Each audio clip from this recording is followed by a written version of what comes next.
नमस्कार, मैं सुप्रभा।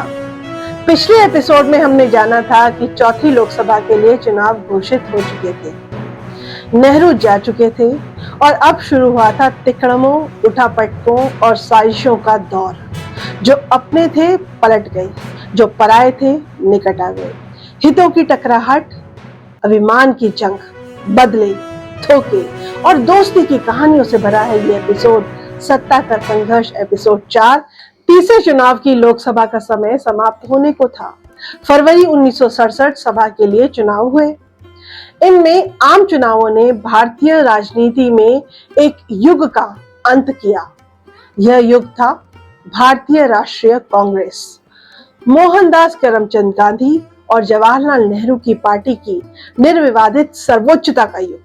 1885 में स्थापित कांग्रेस ने स्वतंत्रता संग्राम का नेतृत्व किया था और आजादी के समय देश की बागडोर संभाली थी और आजादी के बाद 20 वर्षों तक इसकी राजनीति पर हावी रही थी।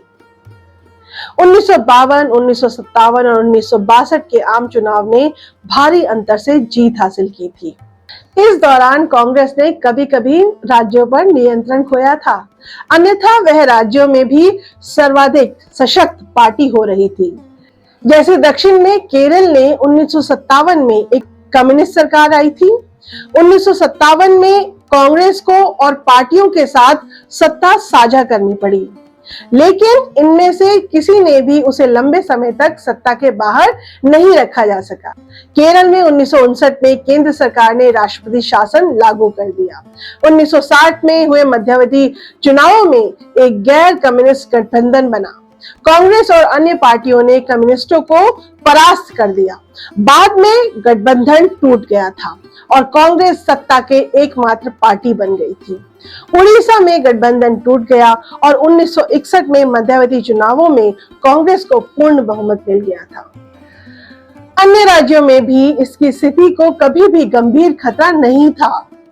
केंद्र में संसद पर इसका पूर्ण प्रभुत्व था।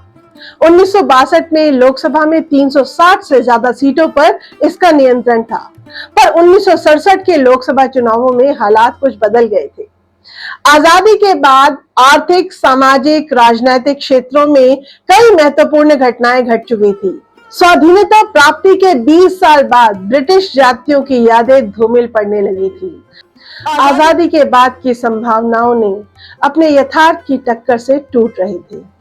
भारत बदल रहा था, भारत के लोग बदल रहे थे। इस समय तक भारत में आर्थिक विकास धीमा हो गया था।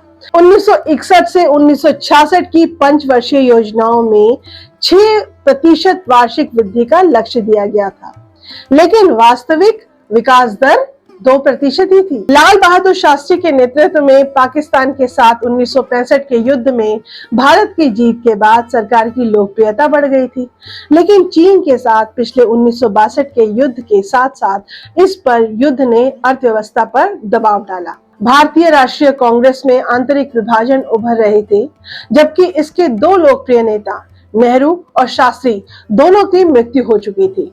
इंदिरा गांधी शास्त्री के बाद नेता बनी थी, लेकिन उनके और उप प्रधानमंत्री मोरारजी देसाई, जो 1966 में पार्टी नेतृत्व प्रतियोगिता में उनके प्रतिद्वंदी थे, उनके बीच दरार उभर रही थी।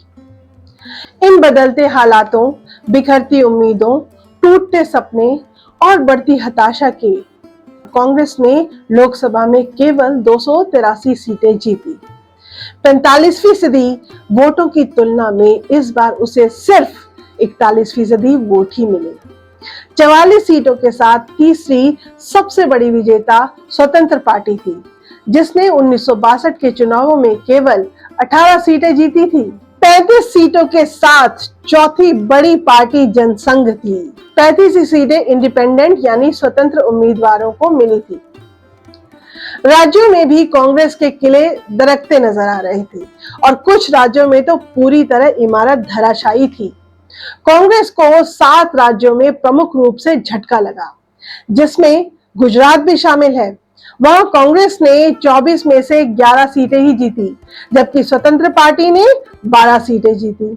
मद्रास राज्य, जहां कांग्रेस ने 39 में से 3 सीटें जीती और डीएमके ने 25 सीटें जीती, उड़ीसा, जहां उन्होंने 20 में से 6 सीटें जीती और स्वतंत्र पार्टी ने 8 सीटें जीती।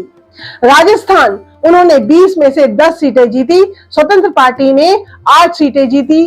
पश्चिम बंगाल, जहां उन्होंने 40 में से 14 सीटें जीती। केरल, जहां उन्होंने 19 में से केवल 1 सीट जीती। दिल्ली, जहां उन्होंने 7 में से 1 सीट जीती। पार्टी 9 राज्यों में सत्ता से बेदखल हो गई, जबकि चुनाव में 1 महीने के बाद उत्तर प्रदेश में शासन खो दिया।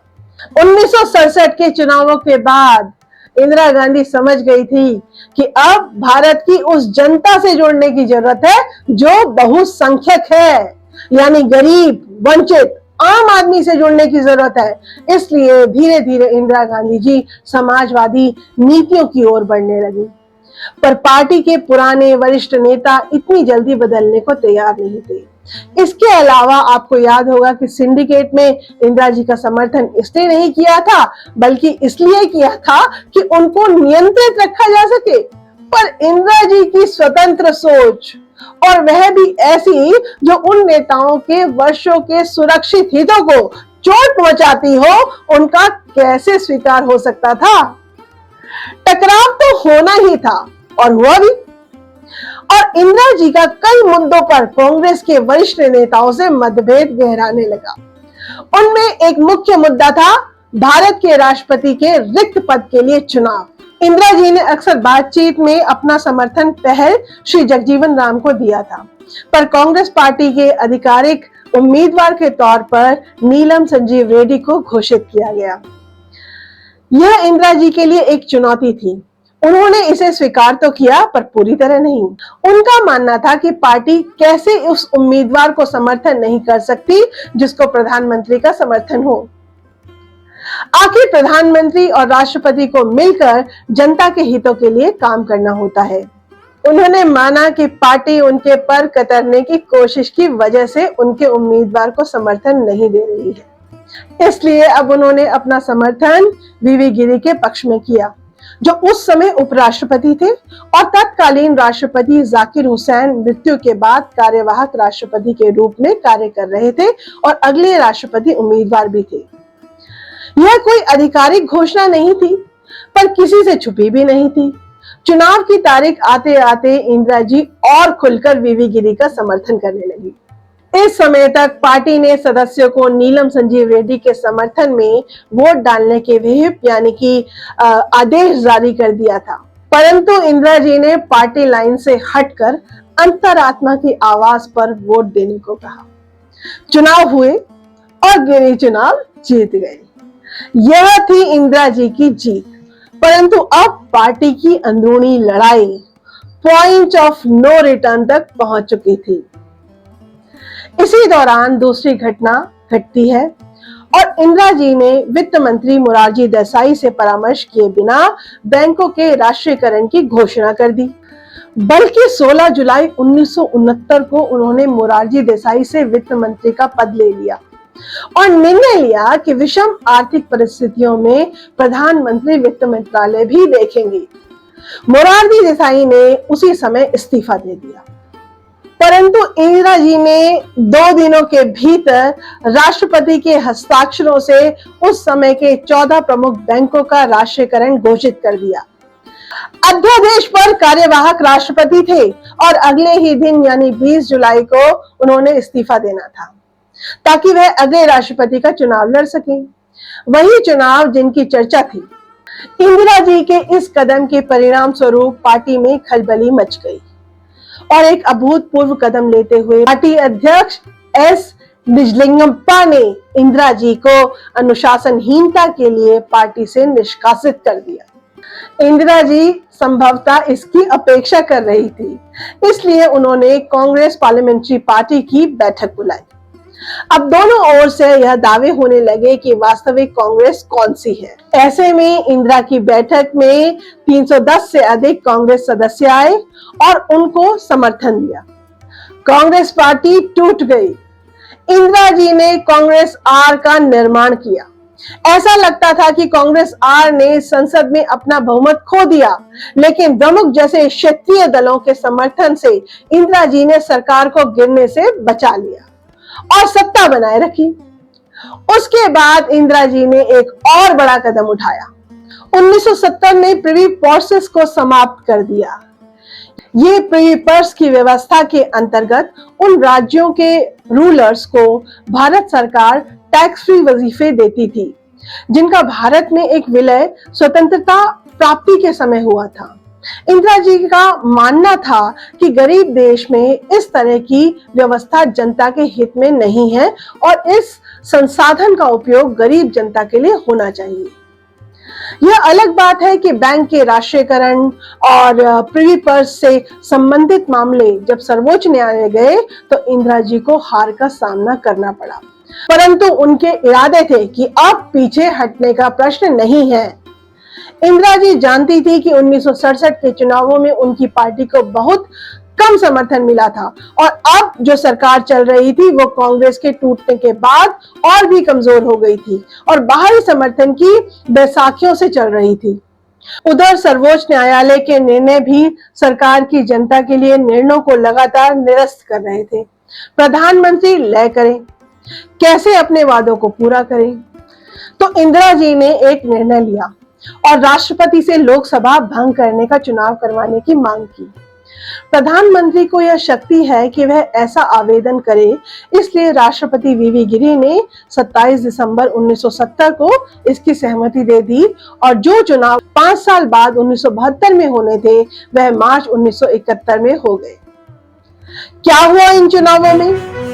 कौन जीता, कौन हारा, किसने दी पटकनी और किसने खाई मार, किसके कदमों तले खींच ली गई जमीन और किसकी परवाज ने चूम लिया आसमान। तिक्रमों, उठापटकों, साजिशों, किस्से और कहानियों से भरा है एपिसोड, तो देखना मत भूलिएगा सत्ता का संघर्ष एपिसोड 5। वीडियो को ज्यादा से ज्यादा शेयर करें, चैनल को सब्सक्राइब करें और बेल आइकन जरूर दबाएं ताकि जब कभी भी हम इस पे नया वीडियो अपलोड करें तो इसकी जानकारी आपको तुरंत मिल जाए। अगर वीडियो पसंद आया हो तो लाइक करें, कमेंट करें। आप अपने प्रश्न मुझे कमेंट बॉक्स में लिखकर भेज सकते हैं, मैं उसका उत्तर आपको अवश्य दूंगी। तो इसी के साथ मैं सुप्रभा आपसे आज्ञा लेती हूँ और सत्ता के संघर्ष एपिसोड 5 में हम इसी चैनल में मिलेंगे जिसका नाम है जिंदगी अनकट।